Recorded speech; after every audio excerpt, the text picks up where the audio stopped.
Why did Rachel Armbruster take the risk of starting her own consulting practice after being a key player in creating the Armstrong Foundation's LIVESTRONG wristband campaign?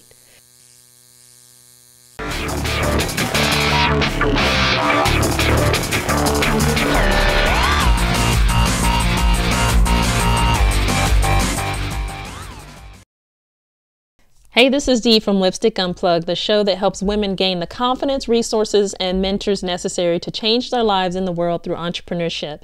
So I introduce you today to one of my friends, Rachel Armbruster of Armbruster Consulting. The reason I wanted you to meet her is because she was one of the 3 employees who took the Lance Armstrong Foundation from $1 million a year in revenue to over $40 million is what is generating right now per year. And she already had a really good interview on Brand Fast Trackers. It's episode number 145. I thought that she did a great job talking about the Lance Armstrong Foundation, exactly what she needed to do, what she did to make them successful, but also how you can implement those same steps. So I didn't want to repeat that. And what this interview focuses on is a couple questions that I think that you're really going to love. One of them is why she would leave the Lance Armstrong Foundation after a huge success. Because some of you, I know that you might be thinking about growing your business, taking it from part-time to full-time, or you might be running a side business. At what point do you leave, and what does timing have to do with that? Also, what are the specific steps that she took in making the leap from being an employee to running her own company, and then also how she used her network in that entire process of branding her business. So I think you're going to really enjoy this one, and I'll see you on the inside. All right, so I am here with Rachel Armbruster, and she is the author of Branding Together for a Cause, Proven Strategies for Revenue Generation and Awareness. And you wrote that book, Rachel, partly based on you're an executive nonprofit strategist, and it's based on your experience in part at the Lance Armstrong Foundation. You worked there for 6 years, and you were instrumental in that LiveStrong, the Yellow Bands campaign that took the Armstrong Foundation from where they were just generating like $1 million a year to over $40 million a year now is where they're generating. I think it's like somewhere around $100 million that they've raised for cancer awareness. So absolutely. Rachel, welcome to the show. Thank you so much. I'm so excited to be here. Well, so I wanted to go ahead and one of the things that people found fascinating is the two of us, we have something in common. I worked for Apple at a unique period when Steve Jobs had come back and he was turning the ship around. We were months away from going out of business, and people now can't imagine what it was like back then. And I know that, right? And with the Armstrong Foundation, I don't know if people can imagine what it was like back then. So I want us to first kind of get an idea of when you got there and you were among those 3 employees. But I really want this interview to kind of focus on you and your journey too, because you already have a really good interview that I'm going to point people to that's kind of talking about that time. But tell us what it was like. It was exciting. I think, you know, I joined the foundation because my mother was a breast cancer survivor, and that was kind of the impetus for me saying I wanted to give back, and specifically to the cancer community. And we were, for those listeners that are in Austin, we were officing out of that little yellow house next to Austin Java on 12th and Lamar, and my office was in the back corner, which I think formerly was a storage space. And it was exciting. There were 3 of us that both brought on, and there was a lot of energy and excitement, and you just knew that this was a place that was filled with potential. Everyone was a hard worker, and it was kind of a place where you could bring any idea, which I'm sure Apple was kind of similar. Like, they were looking for ideas. They were looking for go-getters. And so it was fun. It was definitely a family atmosphere, and you knew you were going to be making history. Wow. Which you don't usually get that opportunity to just know that from the moment you walk in the door. And it was fun too, because I brought my experience from the advertising world, and then I had also had some experience in collegiate bowl games in the marketing and sponsorship side of things. And so being able to take what I had learned just in a few short years since college and then apply them to a group that was so willing to be daring and to try something new, was focused on growth. That was exciting, and not everyone always gets that opportunity. And so one of the things that you did is something that I'm working on too, and a lot of our audience is you work for this great company and you help them grow. And your interview that I love was the one with Brand Fast Trackers. It's like episode 145. I'm going to put it in the show notes because you described everything that I want to ask about how you did it. So I didn't want this interview to repeat the how you did it, but I did want you to tell me then, what did you mix together from your previous background? I do want to cover a little bit more about your background to what you did at the Armstrong Foundation to deciding that you're going to launch your own consulting company. Like, why'd you move on? Yep. No, that's I get that a lot. Kind of, why would you leave an organization where you are able to do all of those things and you are making an impact? And I think every individual has to decide kind of what's their purpose. And as I was there, so I'll answer the first part of the question was in regards to kind of what did I bring to the table and what were the things that I learned. I think the biggest thing was with the Bowl Association, community involvement. I was able to launch a lot of children's programs, athletic, sporting events, and just reach out and do a lot of alliance building. So we were really seen as kind of a catalyst for bringing people together. That was something that then became kind of a staple for the Lance Armstrong Foundation, in the idea that people were looking to the LAF as a way to kind of bring together all of these disparate cancer organizations and give them one unified voice, allow them to kind of identify not just a breast cancer survivor or pancreatic survivor, but really say we are cancer survivors and we demand certain rights and benefits, services. And so I think having that experience of alliance building before and then bringing that to the LAF has been really great. I think the advertising world was interesting because, and I still do use a lot of the lessons from that today, the account service piece. So knowing how to treat your clients, knowing how to stay organized and have a variety of job tasks that need to get done in order for a different marketing program, and then being able to really work between clients. So jumping from a car dealership to a home remodeler to a software company and being able to speak their language and understand what they're trying to achieve, that helped me both from the standpoint of sponsorship sales, but then also helped from now if I have my own consulting company, my ability to work with multiple clients. Mm-hmm. So as I think about like why did I end up leaving the LAF, as a mom, you will appreciate this. In the early days of the LAF, you were able to do a lot. There was a lot of flexibility. You know, the organization was growing, but it was that family environment. So I was able to, after I had my first child, work part-time from home, part-time in the office, and I was still managing a team at that point of about 20 people. When I had my second son, I had just finished my MBA at St. Anne's, and the flexibility was no longer there. Now that we had had such great success and we had sold, I think at that point, like 45 million wristbands, we really needed people that were willing to stay in the office 40 plus hours a week and kind of give this their heart and soul. And that's just not where I was at as a person, me individually. And so I think I kind of had that moment where I just said, I think it's time. I think it's time to hand that over to someone else that can do more with it and take it to the next phase. And I think I'm ready for something a little bit different, and I'm anxious to, and through my speaking engagements, and this is also the impetus for the book, I was anxious to take what I had learned at the LAF and apply it to a range of causes. And so the idea that I would continue to work within the cancer community at the LAF and that kind of thing was fun. But the idea that I could go out and help a diabetes group or an education group do something similar, that started to kind of ignite that passion in me again that I felt when I first started at the LAF. And so that's what kind of got me to go out on my own. Well, see, and that's awesome. So tell me then about the day. Was there a specific incident or set of, when did you finally say, this is it, this is the day, I think I can do it? I think, so after I left the Lance Armstrong Foundation, I wasn't quite ready. I felt like I needed to test my theories a little bit. And so I ended up working for an organization out of Chicago called Event 360. And I served as their VP of development and helped them launch their consulting program with their CEO.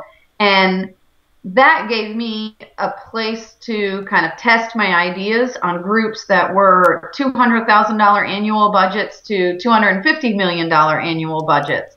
And so after working with them for a couple of years, I felt like there was a moment where I said, enough, I'm ready to do this for myself. I realized I've been selling the LAF, I've been selling Event 360. It's time for me to sell Rachel Armbruster's brand.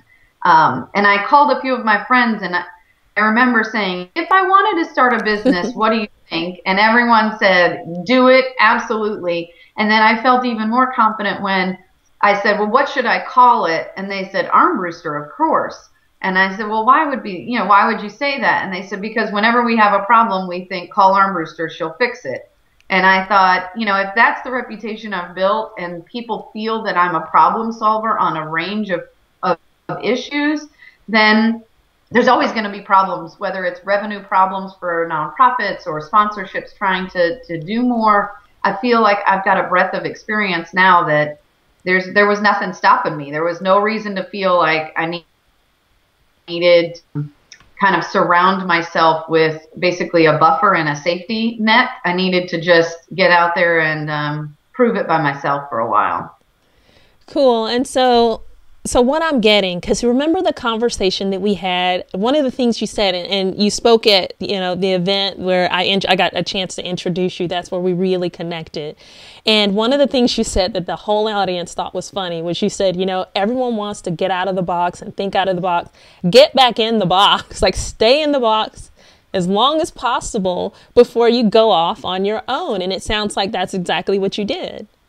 Yeah, I did. I think you have to, timing is everything. That's actually the very first chapter of my book, Banding Together for a Cause. Timing. It's all about timing. The wristband happened because it was a perfect storm. My company, I think, has been successful because I timed it correctly. I had the network of people. I had the reputation. I had the skills. I had the financial ability to have some freedom and be able to take that risk. So the timing made all the difference. And I think people have to appreciate where they're at in the process. And that's kind of the same theory of the box. Don't be afraid of the box. Don't be like you have to, think out. Everyone always says think outside the box, which is what I was referring to in the presentation. And I feel like boxes are great. I mean, you just need to know what your box is, and you need to be able to say, which am I in at this process? And so I feel like knowing what I bring to the table or bring to that kit, when someone hires me and they look at Armbruster Consulting, am I going to be able to give them everything they want? And if I can't, can I be honest with them about that as well? So I think people need to appreciate where they're at in the process, just like you did. You said, I knew I needed to do something more. I knew I had a purpose. I wanted to do the show and these other things, and really figuring out the timing.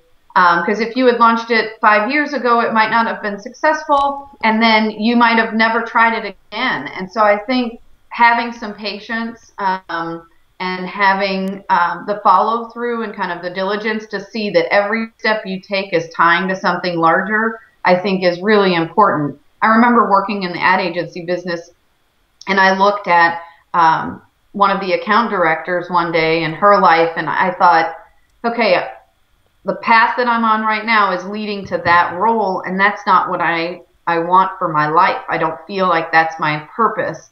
And so that's when I started looking for the job at the Lance Armstrong Foundation or at another organization. And I think the same thing when I have been at other companies. I look at the people that are a few steps ahead of me and say, is that where I'm headed? Or is the role that I'm fitting right now, this is my end goal for this organization because my next step is going to be outside of it. And so I think you really have to kind of make sure you're charting your map, have a roadmap. It doesn't mean it won't change, but at least have a plan. Yeah, and so one of the things I want to make sure we do is get into maybe some nitty gritty that you went into consulting, and there's a lot of options. In a way, because after I left Apple, I started getting into real estate investments, and people kept telling me, you really need to do this full time. Parallel path, right? And so After a while, though, I learned, I really don't, I like this piece of it, but not this piece of it. And I don't know if I want, at this point with my show, I don't know if I want to consult with, I don't know if I want to be a consultant, because I don't know if I want to work for someone. Maybe I want to create courses. So can you tell us, for the woman who's sitting in that position, they may be either doing a side business or they're working somewhere else and they're saying, I think this is the right time, or I'm not sure. What's the steps that they take? Take us through your process for charting that vision before you took the leap. I think that those are all great questions and comments, because there's a couple of things there. I think the first thing is, I have learned just even in the last 3.5 years with my own company, there are things I don't like to do. Doesn't mean I can't do them if I have to, but there are some things that I am not a fan of. I don't like picking out napkins or table decor for events. Even though I did events for over a decade, I still get calls, for those kinds of clients and projects, and sometimes they pay really well, but I've just had to say, that's not for me, unless there's some greater reason or program or an opportunity to expand it that gets me excited. But I think everyone has to realize, just because you can do something doesn't mean that you should do something or that you have to do it. If you're great at accounting, but you want to try to do a radio show, or you want to become some kind of an instructor, then go for that.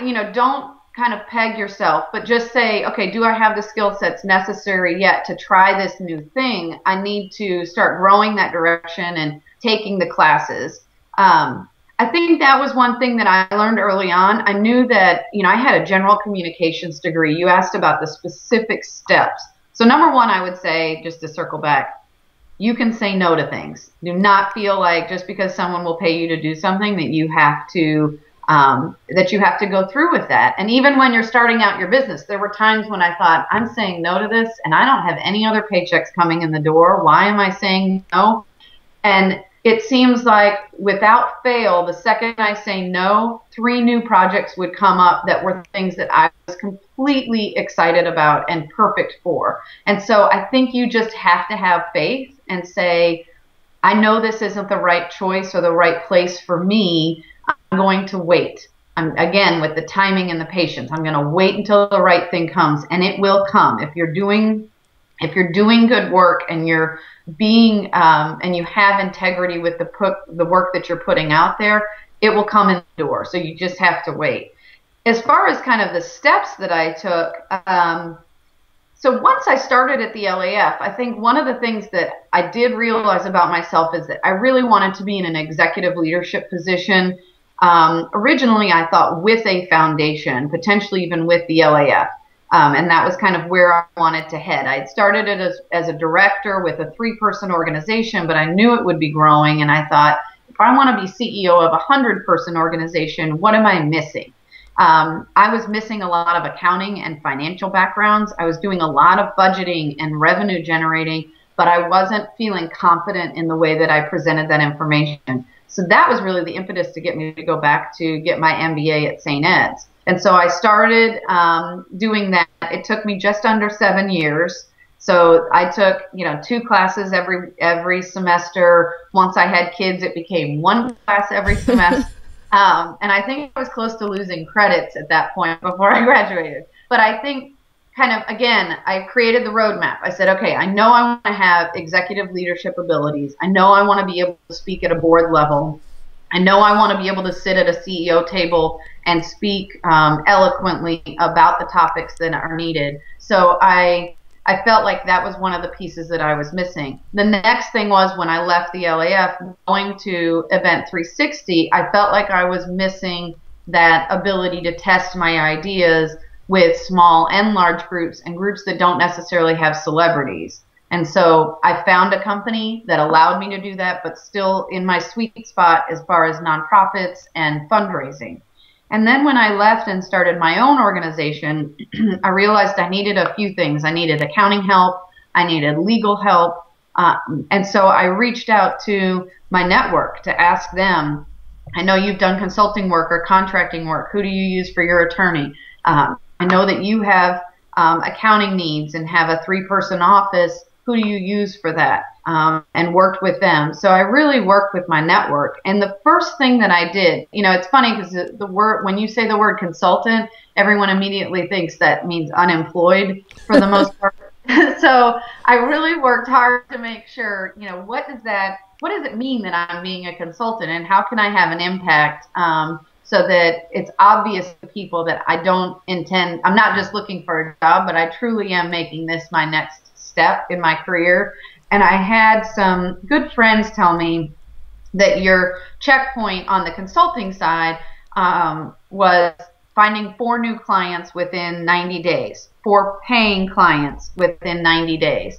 And so that was really my main target. I thought, okay, I bought myself, you know, a computer. I went on Vistaprint and printed out some business cards. I went to GoDaddy and made my own little, you know, $25 website.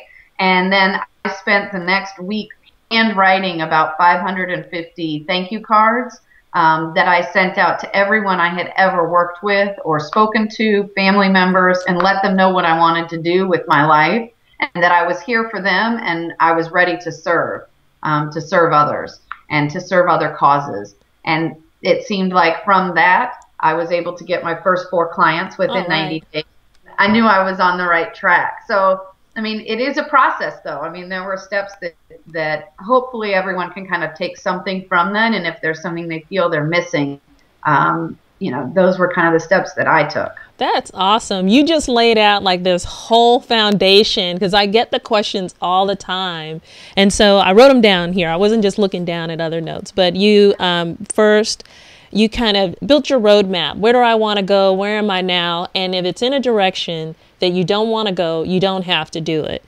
The next thing is you said, you know, even though you need clients, you might need to say no. You should probably say no. And I've heard that before. We've all heard that. One's a good one, because there's these other opportunities that you're missing out on that's better, but you're working with this client that you don't really want for the money, and then you're going to be unhappy at the same time. Right. And then I have third, you were asking yourself, which is what I was asking, is what do I love doing, but also what am I missing? What do I need to kind of test this and put it in place? What can I do to kind of prepare for whatever this next thing is? And then I have that you were positioning yourself. I really like that you reached out to your network and you got your 4 paying clients, because I heard the same thing is when people are unemployed, they say, all right, I'm a consultant, but they don't really have any clients. Right. So no, you're not. You're just unemployed. And what are you doing? So so I want to start. So I would want to ask you about those first 4 paying clients, what that was like. But I also but in a way, I also wanted to talk about that book writing process, you know, because because you all of a sudden you're a consultant and you're working with these clients, and I know that you do speaking. So my question is, how did you then make that leap to now you're writing a book? You know, what was this whole process, or what was that like in your life while you're raising 2 boys this whole time? Yeah. I think even after I had left LAF, one of the questions that I got most frequently was, how did the wristband happen? How did that all come about? Whose idea was it? How did you sell wristbands to 84 million people? And so there was a lot of energy put into sharing that knowledge with people, but I was doing it on a very small scale, one-on-one conversations, maybe 1 to 100 people in a room. And so in the back of my mind, I always thought, you know, on my bucket list was write a book. And so I think from 8th grade, that might have been on my bucket list. If that tells you anything about my type A personality.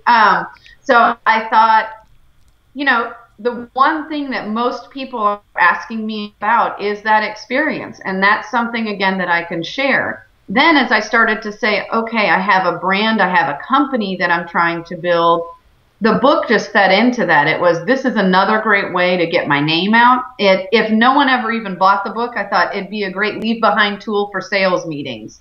I just knew that my hope was that if I could sell 84 million wristbands for the cancer community, and that concept or idea spurred 2 or 3 additional thoughts in other causes, and raise even $100,000 for a group that maybe didn't have any money before, that for me fulfills kind of that greater sense of purpose of like, I'm having a significant and positive impact on the world around me, even people that I don't know. And so that was the thought process behind, like, wouldn't it be great to get some of this information and document it in a way that is definitely from an insider's perspective and from the beginning, because there were a lot of stories in Stanford Business Journal and that kind of thing, but no one really captured kind of that sense of culture and the timing and the excitement and the teamwork that went into it. So I felt like just from a historical perspective that needed to be captured so that people could appreciate it, the work that went in behind it, and it wasn't just this quick overnight sensation that everyone thinks that it was. So I think as I started to grow the company, this goes back to your network. I mentioned, you have to kind of put it out into the world. I mentioned to a friend of mine, David Neff, who is also a writer and does a lot of social media work, that one day we went to lunch and I was, trying to talk to him about different client opportunities. And I mentioned this idea for a book, and he was actually in the process of writing a book for Wiley Publishing. And he said, we'll put together a book proposal and I'll send it over to Wiley. And so that was kind of the next step. They immediately were interested in it. They got back to me and said, we would love to publish this. We'll assign an editor to it.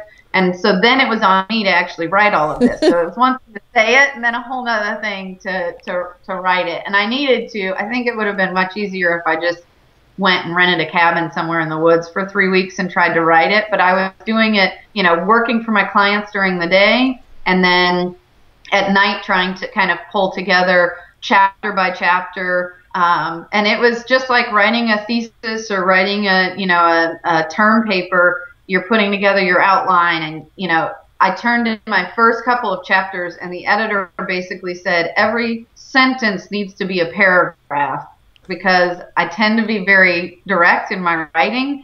And so that kind of forced me to go back and really spend more time with it. And so it was a labor of love. I mean, it took 2 years to complete, but that was pretty exciting the first day I got that box from the publisher with all of my books in it. And I've gotten some great feedback from people. They're really enjoying the book. There's a lot of different nonprofit fundraising groups that use it for book club meetings with their teams. And so that's been really positive. I feel like there's some good things coming out of it. But that was, again, it was good for me too, because it kind of forced me to think through how I do things and why I do things and the path that I've been on. And even more so just get me excited about applying that stuff to other charities. Then here's one thing that I loved about that is that I know you seem fearless, and I know there's fear there, but what we've noticed about leaders is you just put yourself out on that ledge and you take the leap. And I wanted to know about what you're going to be doing next, because, you have this company, you have the book, and what are you looking for that is kind of that fear that you have, that thing that's kind of making, your stomach maybe tying knots, that you really just want to do for the next year, and it's going to really challenge you? This is a funny question. I think as a woman and as a mom, you can appreciate this. I think the fear that I have most is not growing and not trying to do too much. My tendency is to say, okay, if this has been successful, okay, then we need to hire 3 more people and expand and find new clients and grow. Or maybe we need regional offices, or maybe I spin off the events company because there's still some interest there. And I reached out to a mentor of mine, and I think I tend to be very introspective, and I go into phases where I'm kind of overthinking everything. And I met with a mentor of mine, and I was like, okay, here's everything I'm thinking about, and here's the 5 different ways that I could go. And I described everything to him, and he just asked me one simple question, and he said, what is it that you need? And I said, well, what do you mean? He said, what is it you need? And I said, well, I need to make a decent living to support my family. I need to have time with my kids. I need to make an impact. And he said, what is it about what you're doing right now that's not filling those needs? And I said, well, I'm filling those needs. I've actually, I've got everything that I need or would like right now. And he said, then you need to stay put for a little while. And you need to be okay with that. You need to just understand that this is your place, this is your time, and focus all of your energy on that. And so to me, it's almost more difficult to not be focused on the growth and the expansion and the what ifs. And it's more difficult for me to stay in the moment and enjoy what I've built and just, be a part of it and really be engaged. And so that's kind of my fear right now is don't wander off when you've got something great right now, and stay focused on it and nurture it and love it. And I think the other thing that I tend to think a lot about is this. I read somewhere the difference between being overwhelmed and being challenged. And some days you wake up and, I'm feeling overwhelmed. I've taken on a lot. I've got a lot of projects. I've got a lot of contractors working for me, etc. And I try to remember that there's a difference between overwhelmed and challenged. And I've chosen to be challenged. And there's something that I can do about it. It's still within my control, within my power to how I'm going to handle it, how we're going to achieve the goals. And so I try to just stay focused on, staying the course with that and staying in that mindset, I think, instead of feeling overwhelmed and wanting to run for the hills a little bit. All right. And that's kind of the way we always feel like we just want to I feel like I'm always making myself overwhelmed. So sometimes it is right. You just need to be still. And sometimes the universe, just things will align for you. And that's when you jump on, because this whole interview, you've been talking about that timing. And sometimes the timing isn't to push forward. It's to stay where you are until you really have another need or there's some type of shift. Right. Yeah. So right. Go ahead. I was just going to say, I think that's absolutely true. I mean, in a year, my needs might be different. And, my kids might be in school more and activities more, and I might have more free time. And there's a need for me to impact a new cause or a need for me to go back to writing. But right now, the needs that I have, this is meeting them. So I need to appreciate that and just be thankful. Oh, awesome. And so last couple questions I wanted to since this is the show is really a lot of times I find that women, in order to stand out, you really need to brand yourself well. There needs to be something about you that you send out to the world that's completely different, at least in terms of the way other people see your, if you want to call it competition. Mm-hmm. With the Lance Armstrong Foundation and a lot of the things that you've done, you've really just made yourself and other people stand out, and you've been talking a lot about an underlying cause. There's this passion and cause that you have for cancer. Your mom had it and survived it. My mom had depression and she didn't survive it. And that's the underlying thing that I want to put out to the world, right? But how do you then take this passion or understand it and then weave that into what your brand, I know, and that might even be a really big ending question, but I wanted to understand how you've carried that through everything that you've done, and then we just have our final wrap up of where we can find you. Absolutely. This is a great question. It's going to be for women in specifically. I think this can be something that's really fun. I let my passion out in a variety of different ways. I host something called a mission mixer every month at my house, where I bring a group of ladies together just for wine night, and every month we pick a different topic. Last month it was bucket list. Next month we're having a speaker that does spoken word. The next month we're doing the 5 conversations with your kids book that you have to have. So I think being a woman, you have all these different pieces that kind of make the whole. I'm a mom, I'm a friend, I'm a wife, I'm a sister, I'm a daughter, I'm a nonprofit strategist, like all of these things. So I think being authentic to who you are and sharing that with everyone that you meet. So whether you're a client of mine, you got the same Christmas card that my best friend down the road got with my kids being silly on the front. If you're a best friend of mine and you mentioned to me that you want to do mission work, I will approach that the same way I would with a client, and I will send you 5 different links and pages on places you can go do mission work. So I think everyone knows everything about me. There are no secrets. And I'm kind of just trying to be the best Rachel that I can be at all times. And that also is a team effort. So I rely heavily on my husband, who's kind of my rock and my cornerstone. He gives me a lot of confidence. I have a friend that's in the fashion industry, and fashion is her passion. So the one thing that she immediately did when I started my new business was she said, well, you can't be wearing these same old clothes. You need to redo everything. So she came through and did a whole closet refresh and put together outfits for me and accessories. And I've never been that person. But it sends the message that I'm someone that cares about everything, every last detail, from what I'm wearing, and she would be mortified that I don't have earrings on right now, what I'm wearing to, my brand. So I have friends that are in the graphic design business. They immediately said, you can't just, have your regular name. You need a logo and a look to that. It needs to represent you. So they put that together for me. So I think bringing your group together, your network, and saying, this is what I want to do, help me be successful, help me make sure that my brand and who I am stands out in everything that I do. You can see a sense of humor in it. You can see a sense of dedication with it. You can see a sense of service and a willingness to be available for others.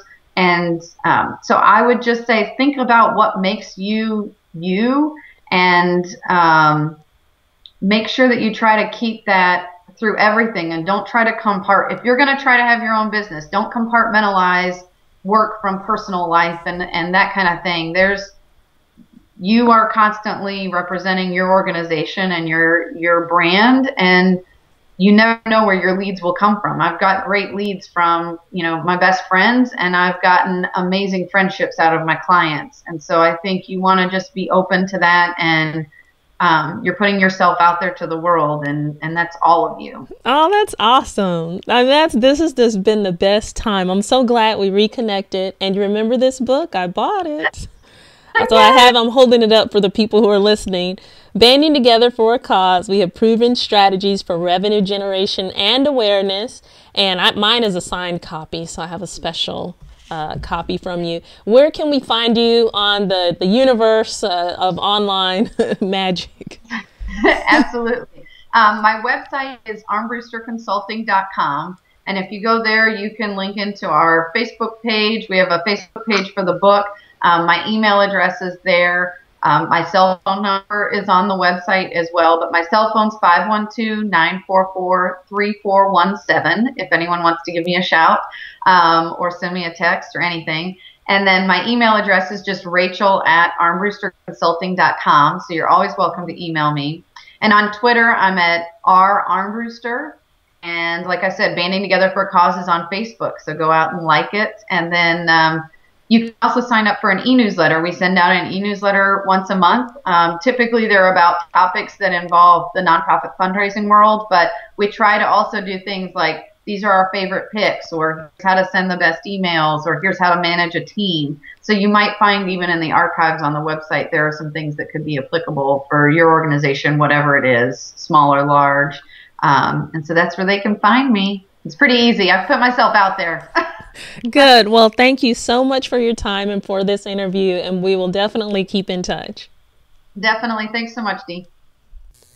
That's it for today's Innovator Interview. I hope you enjoyed the show. For more inspiring mentor interviews, the show notes, and your Rebel Action worksheet, visit lipstickunplug.com.